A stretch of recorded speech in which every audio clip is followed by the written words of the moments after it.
नहमदुहु व नसल्ली अला रसूलिन करीम अम्मा बाद वाउज़ु बिल्लाहि मिनश शैतानिर रजीम बिस्मिल्लाहिर रहमानिर रहीम रब्बि इश्रह ली सदरी व यस्सिर ली अमरी वहलुल उक़दतम मिन लिसानी यफ़क़हू क़ौली रब्बि ज़िदनी इल्मा व अमला रब्बि यस्सिर व ला तुअस्सिर व तम्मम बिल खैर।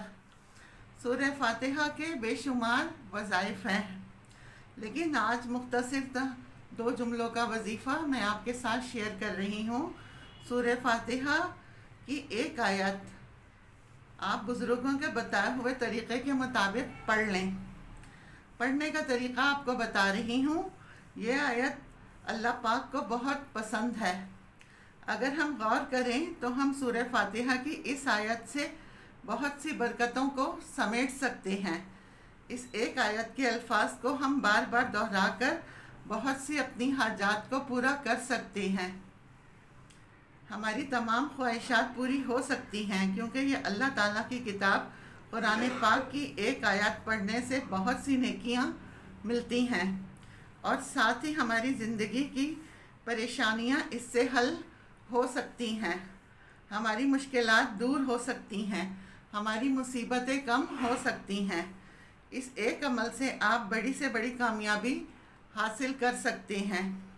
कुरान मजीद के इन 2 जुमलों की बरकत बहुत ज़्यादा है। सिर्फ़ इन 2 जुमलों को पढ़कर अपनी मुश्किलात से बाहर निकल सकते हैं, अपनी मुसीबतों से जान छुड़ा सकते हैं। सूरह फातिहा की इस एक आयत पढ़ने से रिज़्क़ की तंगी भी दूर हो जाती है, बीमारियां ख़त्म होगी, आपको शिफा हासिल होगी और सबसे बढ़कर आपके दिल की हर ख्वाहिश अल्लाह पाक पूरी फरमाएगा।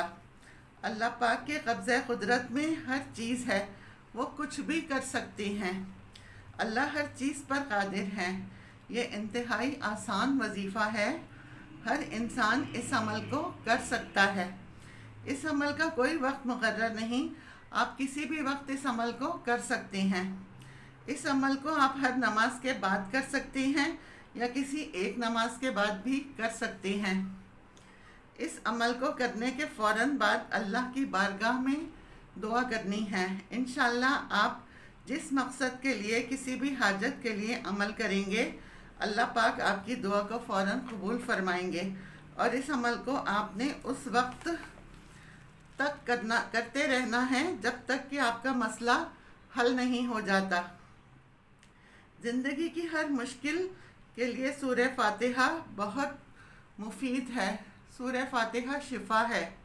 याद रहे, हर नमाज में सूरह फातिहा पढ़ी जाती है। इस सूरत में अल्लाह ने कोई ना कोई चीज़ रखी है। इसे उम्मुल कुरान भी कहा जाता है, यानी कुरान की माँ। इसकी एक आयत इय्याका नअबुदु व इय्याका नस्तईन, अल्लाह पाक ने इस आयत में ख़जाने रख दिए हैं। आज का ये वजीफ़ा सूरह फातिहा की आयत नंबर 4 का ही है। इस आयत को आपने सुबह शाम 100 मरतबा पढ़ना है।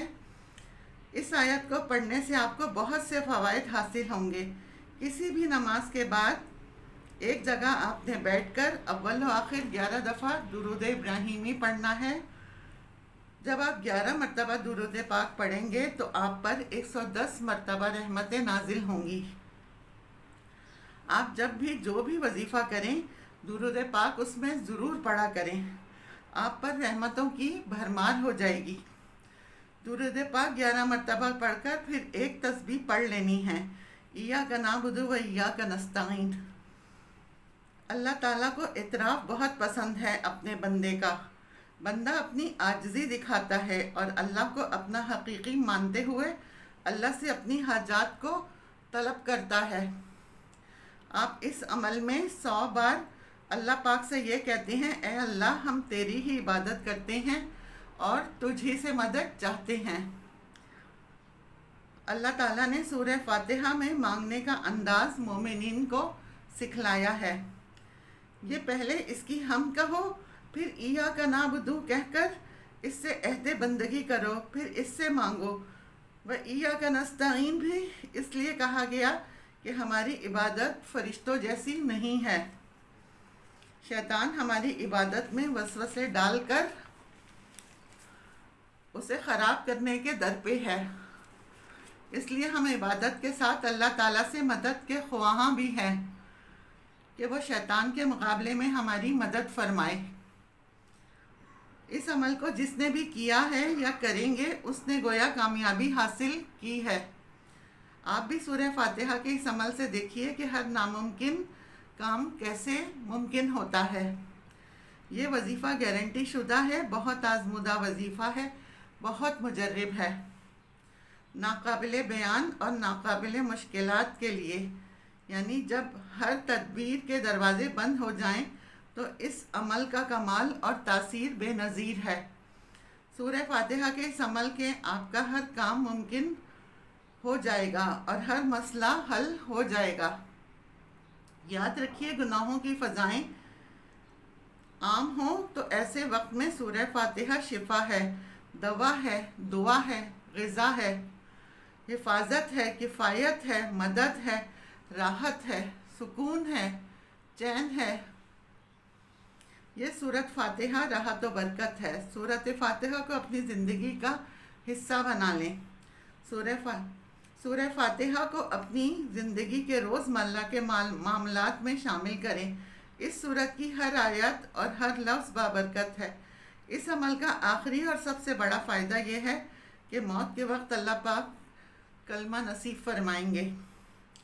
ہماری دعا ہے کہ سورہ فاتحہ کے اس عمل سے آپ کی سب تنگیاں اور پریشانیاں ختم ہو جائیں، اور اللہ تعالی ہم سب کو سورہ فاتحہ کا یہ عمل پابندی کے ساتھ پڑھنے کی توفیق عطا فرمائے اور ہمارے اور آپ کے تمام مسائل کو حل کرے۔